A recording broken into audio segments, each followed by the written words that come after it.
Haleluya. Uko tayari kumpenda Yesu? Uko tayari? Mbona unahangaika hivyo na maisha? Nikikuangalia hivi ni kama ndege ambaye amekosa pa kulala. Ni kweli. Maisha yako unayonaje? Yako ovyo sana. Mbona wanawake wanakukataa? Ni kweli. Naomba mtu aliyekuja na huyu mtu amsaidie. Hakuna kipindi unakuwa unatamani kunywa pombe? Muda wote unataka kunywa pombe, muda wote. Mbona unalandalanda sana? Kutoka maki na hala chini sasa mwaka wa 10 huo. Hala chini mwaka wa 10 na hala chini. Unalala chini mwaka wa 10. Una rafiki yako mmoja anaitwa Juma. Yupo. Namuona Juma hapo. Ndio. Ni rafiki yako Mko tu hapa Chari, pika vyombo Chari. Na huyo ukishakutana naye huwezi kukwepa kunywa pombe. Yupo Rama. Piga vyombo Chari. Mungu ameweka huduma ya maombi ndani yako. Wewe ni mwana maombi mkubwa sana.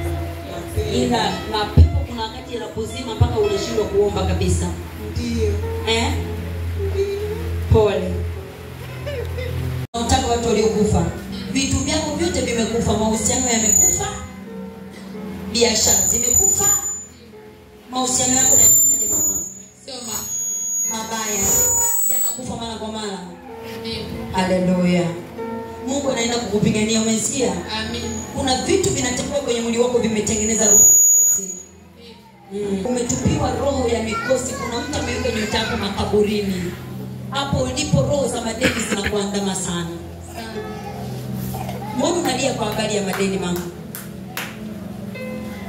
Kweli nimeshangaa nimeona madeni yanajitokeza na kuna kazi. Kweli.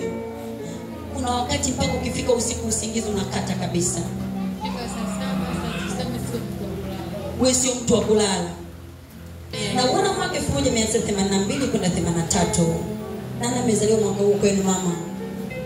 82 ni mimi. Ni wewe mwenyewe. Mara yako ngapi kuja hapa?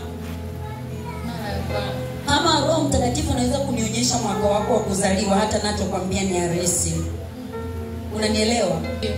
Na huyu wa 83 anateseka kweli kweli. Sana.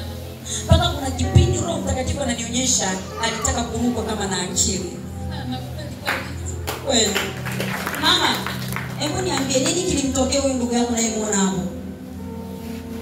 Huwa anakurupuka tu anakuwa yani kama anataka kuchanganyikiwa, anaongea elewani, mara ashike silaha zingine akupane na watu.